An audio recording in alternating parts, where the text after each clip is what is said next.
धाकड़ खबर, बेखौफ सुबह बेबाक अंदाज। धाकड़ खबर के न्यूज रूम से मैं आपके साथ हूं अकरम रईस खान। उत्तर प्रदेश के जंगल राज से जुड़ी हुई ताज़ा खबरों का बुलेटिन लेकर एक बार फिर से आपके सामने हाजिर हो गया हूं। आज के बुलेटिन में 8 अहम खबरें आपके सामने रखने जा रहा हूं। आप जानते हैं उत्तर प्रदेश की कानून व्यवस्था दिनों दिन बिगड़ती जा रही है और धाकड़ खबर उस पर एक अलग से फोकस बनाए हुए और तमाम चीज़ों से आपको अपडेट करा रहा है। हालांकि भोंपू मीडिया के दलाल चाटुकार और दंगाई पत्रकारों को अब यहाँ जंगल राज नजर नहीं आता है। चलते हैं पहली खबर की तरफ। आप लोग जानते हैं उत्तर प्रदेश के जंगल राज से जुड़ी हुई खबरों के बुलेटिन में धाकड़ खबर सबसे पहले आपको महिलाओं के साथ बढ़ रहे अपराध से रूबरू कराता है। तो शुरुआत करते हैं महिला अपराध से जुड़ी हुई खबरों के साथ। पहली खबर राजधानी लखनऊ से आ रही है और खबर सुनाने के लिए भी कलेजा चाहिए और खबर सुनने के लिए भी कलेजा चाहिए। बहुत सारे लोग कमेंट्स करते हैं, भैया ऐसी खबरें मत बताओ, हम लोग अपने परिवार के साथ बच्चों के साथ बैठ के खबरें सुनते हैं। लेकिन फिर मैं उनसे यही कहूँगा कि बच्चों के साथ बैठ के जो आप खबरें सुनते हैं तो बच्चों को भी सचेत कीजिए और ख़ुद भी सचेत होइए कि ये दरिंदे कहीं भी घूम फिर सकते हैं, क्योंकि अब जंगल राज में पुलिस से कोई उम्मीद रखने की ज़रूरत नहीं है। लखनऊ में 5 साल की एक बच्ची का किडनैप किया जाता है। 2 किलोमीटर दूर गांव से जंगल में उसको ले जाया जाता है, उसका रेप किया जाता है और उसके बाद उसकी हत्या कर दी जाती है। घंटों तक जब बच्ची नहीं मिलती, परिवार के लोग परेशान होते हैं, ढूंढते हैं, तब जाके पता चलता है कि बच्ची को तो राजेश गौतम के साथ देखा गया था। लोग राजेश गौतम को पकड़ लेते हैं, उसके साथ मारपीट करते हैं। तब वो बताता है कि उसने बच्ची की रेप के बाद हत्या कर दी है। पुलिस मौके पर पहुंचती है और राकेश गौतम को अपनी कस्टडी में ले लेती है और उसके बाद जंगल में जाकर उस मासूम बच्ची की लाश को बरामद करती है। लखनऊ के माल इलाके से ये खबर हमारे पास आ रही है और बच्ची का जहाँ से किडनैप किया गया वो पूजा स्थल है, यानी कि वहाँ परिवार जो है पूजा कर रहा था। उसी दौरान ये शख्स वहाँ पे आया, टॉफ़ी दिलाने का बहाना करके बच्ची को अपने साथ ले गया। दूसरी खबर का रुख कर लेते हैं। लखनऊ की ही तरह मथुरा में भी 8 साल की बच्ची की रेप के बाद हत्या कर दी है। ग्रामीणों में ज़बरदस्त गुस्सा है। मौके पर पहुंची पुलिस और ग्रामीणों के बीच ज़बरदस्त भिड़ंत हुई। यहाँ पता नहीं चल पा रहा है कि किसने इस वारदात को अंजाम दिया है। जमुना नगर यहाँ का एक इलाका पड़ता है, उसके गाँव में ये वारदात हुई है। बच्ची की उम्र महज 8 साल है। बच्ची की लाश जंगल में पड़ी हुई मिली है। बच्चे की शिनाख्त हो चुकी है, लेकिन मामला नाबालिग बच्ची से जुड़ा हुआ है, इसलिए नाबालिग बच्ची से जुड़े मामले में हम आपको नाम नहीं बता सकते हैं। पुलिस मौके पर पहुंची तो ग्रामीणों ने पुलिस पर खूब गुस्सा निकाला। बाद में पुलिस ने कार्रवाई का आश्वासन देकर बच्ची की डेड बॉडी को पीएम के लिए भेज दिया। बता दें, मथुरा से श्रीकांत शर्मा योगी सरकार में मंत्री हैं और खूब धुआंधार प्रवक्ता माने जाते हैं। यहाँ से महिला अभिनेत्री हेमा मालिनी सांसद हैं, लेकिन ये हाल है यहाँ पर महिला सुरक्षा का कि 8 साल की बच्ची को जंगल में ले जाकर मौत के घाट उतार दिया जाता है रेप के बाद। अगली खबर का रुख कर लेते हैं। किडनैप कर एक लड़की से गैंगरेप किया गया, उसके बाद उसको अर्धनंग हालत में ऐसे ही सड़क किनारे छोड़ दिया गया। ग्रामीणों ने पहले उसको कपड़े पहनाए, उसके बाद उसको हॉस्पिटल में भर्ती कराया। रिपोर्ट दर्ज करके पुलिस मामले की जांच में जुटी हुई है। बच्ची सिर्फ ये बता पा रही है कि 5 लोगों ने उसके साथ बलात्कार किया है। इसके अलावा वो किसी को नहीं बता पा रही कि कहाँ उसके साथ बलात्कार हुआ है, बलात्कार करने वाले कौन थे। हालांकि लोगों का कहना है कि जिस वक्त बदमाश इसको सड़क किनारे छोड़ के भागे हैं तो वो बाइक पर इसे लेकर आए थे। महाराजगंज यानी कि उत्तर प्रदेश का जो गोरखपुर है, वहीं से सटी हुई ये खबर आ रही है, जहां खुद महाराज बैठे हुए हैं। तो महाराजगंज जिले का एक इलाका पड़ता है पनियरा, वहाँ से ये खबर हमारे पास आ रही है। बच्ची की उम्र 18 साल है। बताया जा रहा है उसको दौरे पड़ते हैं। मंगलवार की शाम वो अपने घर से निकली, शायद उसको कहीं दौरा पड़ गया और वो अचेत होकर गिर गई और उसके बाद ये वहशी दरिंदे उस बच्ची को उठा के ले गए और उसके बाद इसके साथ इस दरिंदगी को अंजाम दिया गया और बाद में उसको इस हालत में छोड़कर फरार हो गए हैं। घटना से, वारदात से पूरे क्षेत्र में सनसनी फैली हुई है। पुलिस आरोपियों का कोई सुराग नहीं लगा पा रही है। बच्ची हॉस्पिटल में भर्ती है और वो इससे ज़्यादा जो मैंने आपको बताया कुछ बता नहीं पा रही है। तो वारदातों पर वारदातें हो रही हैं। जानते हैं क्यों हो रही हैं? क्योंकि जब आप काम नहीं करवाएंगे पुलिस से, सिर्फ गोली धाएँ लगवाएंगे फालतू फजूल में, और तो ऐसा ही होगा। लोगों को लगा बिगड़ता क्या है, उसका क्या बिगड़ा था, वो बलात्कार करके बाहर घूम रहा है। और हमारे देश का तो सिस्टम ये है, जो बलात्कार के आरोपी हैं लोग उनको बेटियां दे देते हैं, अपनी बेटियों की शादी कर देते हैं। आप अपने अगल बगल देखिएगा, जिस पे बलात्कार का आरोप लगा हो उसकी भी शादी हो जाती है, गुंडे मवालियों की भी शादी हो जाती है, हत्यारों की भी शादी हो जाती है। ये यहाँ का सिस्टम है। लोग ये नहीं कहते ये अपराधी है। अगली खबर का रुख कर लेते हैं। अब मर्डर वगैरह की खबरों की शुरुआत करें उससे पहले मैं चाहता हूं कि आप लोग गौर कर लें रायबरेली वाले मामले में क्या हुआ, आगरा वाले मामले में क्या हुआ। तो रायबरेली वाला मामला वो है जहां पे एक दलित युवक मोहित रेदास उर्फ मोनू को थाने में पीट पीट कर मौत के घाट उतार दिया गया। पुलिस पे ऐसा आरोप लगा। इस मामले में लालगंज थाने के थानेदार हरिशंकर प्रजापति को तो पहले ही सस्पेंड कर दिया था। अब आगे कार्रवाई करते हुए एसएसपी ने यहाँ पे 2 दरोगाओं को और सस्पेंड कर दिया है और मामले की मजिस्ट्रेट जांच के आदेश भी दे दिए हैं। साथ ही अपने एएसपी को भी जांच के आदेश दिए हैं, नित्यानंद राय को। तो जयप्रकाश यादव एक दरोगा का नाम है और दूसरे दरोगा का नाम है अरविंद कुमार मौर्य। इन दोनों को भी सस्पेंड कर दिया गया है और कहा गया है कि जैसी रिपोर्ट आएगी उसके बाद इनके खिलाफ और एक्शन लिया जाएगा। क्या इनको जेल में डाल दिया जाएगा, क्या इनके खिलाफ एफआईआर दर्ज की जाएगी, या सस्पेंड करके बस अपना क्रांतिकारी काम पुलिस हमेशा की तरह दिखा देगी और फिर से कोई और पुलिस वाला किसी और गरीब को ऐसे ही थाने में लाएगा, कभी मोबाइल चोरी के आरोप में, कभी बाइक चोरी के आरोप में, और उसको वहाँ रखेगा और मारेगा। आगरा वाली खबर आप लोग जानते होंगे, एक ही परिवार के 3 लोगों को, यानी कि माँ को भी, बेटे को भी और उसके पिता को भी घर में पहले हत्या करके मार दिया। हत्या कर दी मतलब घर में, उसके बाद उनको जला दिया गया था। अर्ध जली हालत में उनकी डेड बॉडी मिली थी। नंगला किशन लाल एक इलाका पड़ता है अतमादोला का, वहाँ पे वारदात हुई थी। उस मामले में भी पुलिस के हाथ अभी तक खाली हैं। अपडेट ये हुआ है कि तीनों के हाथ ऐसे पीछे बंधे हुए थे, उनके हाथ भी ऐसे बांध रखे थे, यानी कि पहले हाथ बांध के मारा और उसके बाद जला दिया। अगली खबर का रुख कर लेते हैं।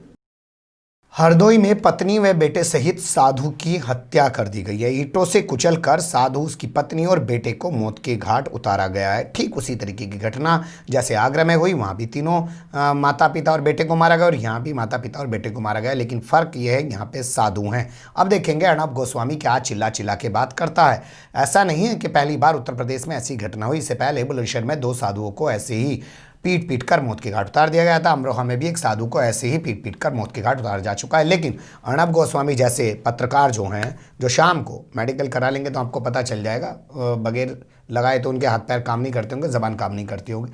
पालघर वाली घटना पर खूब चिल्ला रहे थे, लेकिन जब उत्तर प्रदेश में किसी साधु की हत्या होती है तो उनके मुँह पर ताला पड़ जाता है। तड़ियावा एक इलाका यहाँ का पड़ता है। उस इलाके का जो एक गांव है उसका भी नाम मैं आपको बता देता हूँ, कुआमऊ। वहाँ पे ये वारदात को अंजाम दिया गया है। हीरा दास जिनकी उम्र 70 साल है, 20 साल से इसी गांव में रह रहे थे और बगल के दूसरे गांव के रहने वाले थे। उन्होंने यहाँ पे आश्रम बना रखा था। आश्रम में अपनी पत्नी के अलावा, पत्नी जो है मीरा दास है, और बेटा के साथ रहते थे। बेटे के साथ उनकी पुत्र वधू भी रहती थी।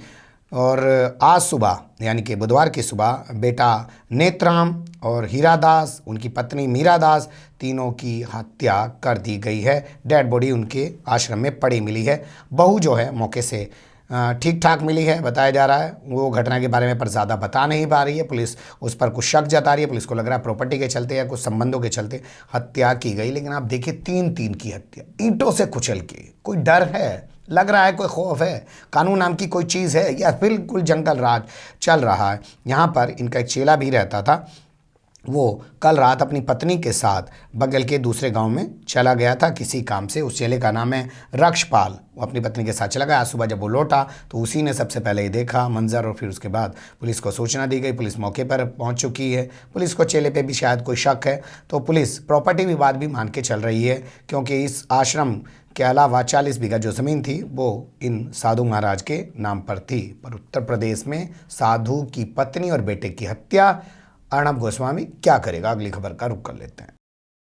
अब दूसरी खबर भी साधुओं से जुड़े हुई है। 3 साधु बोलेरो कार में सवार होकर आए। साधुओं के वेश में थे, संत के वेश में थे। आकर कहने लगे कि फला मंदिर में भंडारा होना है और चंदा करने लगे। लोगों से अनाज और पैसा मांगने लगे। इसी बीच किसी शख्स की सिक्स सेंस जाग गई। उसने कहा भैया कोरोना चल रहा है, लॉकडाउन चल रहा है, ऐसे में भंडारा कहाँ हो रहा है? भंडारा तो हो नहीं सकता। उसने लिया फ़ोन, क्योंकि उसकी माँ ससुराल थी, और उस गाँव में फ़ोन लगा दिया कि अच्छा बताओ तुम्हारे यहाँ मंदिर है, उस मंदिर में क्या भंडारा हो रहा है? उन्होंने कहा ना जी हमारे यहाँ तो कोई भंडारा नहीं। और बस ग्रामीणों ने इन तीनों साधुओं को पकड़ लिया, घर में बंद कर लिया, बंधक बनाकर बहुत बुरे तरीके से मारा पीटा। इनके पास जो पैसा था, अनाज था, वो तमाम चीज़ें इनसे छीन ली और बाद में इनको भगा दिया। इस पूरे मामले में सूचना देने के बाद भी पुलिस मौके पर नहीं पहुंची। पुलिस का कहना है जब साधुओं ने हमारे पास आके कोई एप्लीकेशन नहीं दी तो हम जाके जांच क्यों करें। वैसे ये स्तर रह गया पुलिस का कि भैया पहले हमें लिख के दे तब हम फलाने को पकड़ेंगे, हम क्यों किसी को पकड़ने जाएं। और पकड़ेंगे तो कुछ दाल बट्टा भी खर्च कर, और उसे जब पकड़ के लाएंगे तो वो भी कुछ दाल बट्टा खर्च करेगा, तभी तो कुछ धंधा पानी चलेगा। तो यहाँ एक इलाका पड़ता है बांदा का कान्हा खेड़ा में एक स्थित है मंदिर जिसको घुइयाँ रानी मंदिर बताते हैं। उसमें इन लोगों ने कहा कि ये भंडारा करना चाहते हैं और उसी के चलते चंदा मांगने आए हैं। तो लोगों ने इनको खूब मारा पीटा। ग्राम प्रधान का आरोप है कि पुलिस को सूचना दी गई लेकिन ना दरोगा आया ना थानेदार आया। थानेदार का नाम छपा है अखबार में, मीडिया में, तो उसने कहा भैया जब हमारे पास कोई शिकायत ही नहीं आई तो हम कार्रवाई करने जामे तो कहाँ जामे। अगली खबर का रुख कर लेते हैं।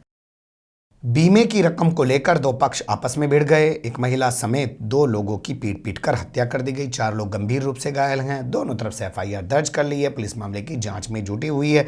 खबर आ रही है महेंद्र गांव से, और महेंद्र गांव जानते हैं कहाँ पड़ता है? इलाहाबाद में। अरे भाई इलाहाबाद मत बोलो, आदित्यनाथ योगी नाराज हो जाएंगे। प्रयागराज बोलो। तो प्रयागराज के महेंद्र गाँव में इस वारदात को अंजाम दिया गया है।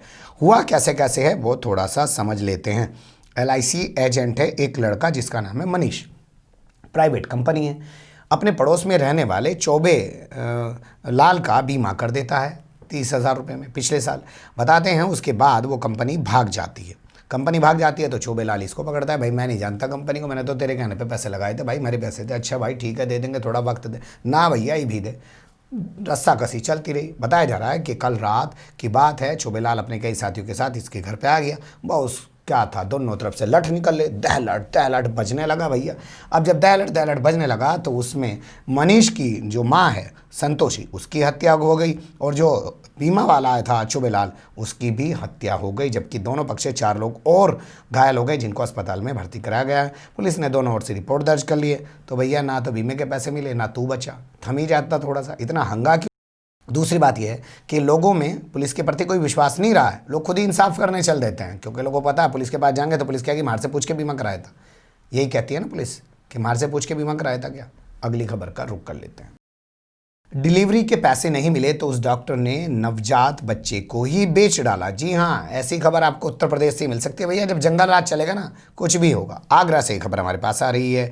यहाँ हुआ क्या है, डिलीवरी कराने के लिए गरीब शख्स यहाँ गया, डिलीवरी हो गई। उसके बाद डॉक्टर ने फर्रा बनाया, उसके हाथ में थमा दिया, कहा 30,000 रुपये यहाँ जमा कर। उसने कहा माई बाप मेरे पास तो 500 रुपये हैं, रिक्शा चलाता हूँ, किराए के मकान में रहता हूँ, मेरे पास पैसे नहीं हैं। अच्छा कोई बात नहीं, तेरे पास पैसे नहीं हैं तो बालक को बेच दे। बालक ही कैसे पाल लेगा जब तेरे पास पैसे नहीं है, तेरे बालक को बिकवा देते हैं। उसके बालक को बिकवा दिया। महिला रोती पीटती रही कि मेरे बच्चे को मत बिकवाइए, लेकिन डॉक्टर ने उसके हाथ में थोड़े से रुपये थमा दिए और अंगूठा दस्तखत भी करवा लिया। और उसके बाद ये मामला पहुंचा मीडिया के पास में, प्रशासन के पास में। उसके बाद इस अस्पताल को सील कर दिया गया है, लेकिन बच्चे का सुराग ना लगा जी। अब लो 24 अगस्त को ये अपनी पत्नी की डिलीवरी कराने गया था।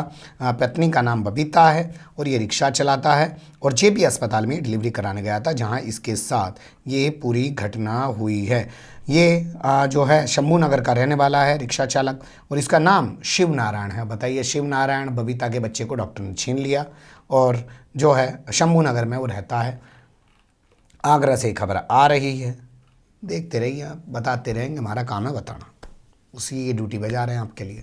बने रहेगा धाकड़ खबर के साथ। फिलहाल कमेंट्स के रूप में आप लोग अपनी राय दे सकते हैं, खबर को लाइक कर सकते हैं, चैनल को सब्सक्राइब कर सकते हैं और ज़्यादा से ज़्यादा हमारी खबरों को शेयर कर सकते हैं। फिर ऐसे ही किसी सुलगते हुए उलझते मुद्दे लेकर मैं आपके सामने हूँगा हाजिर। फिलहाल अभी मुझे दें इजाज़त।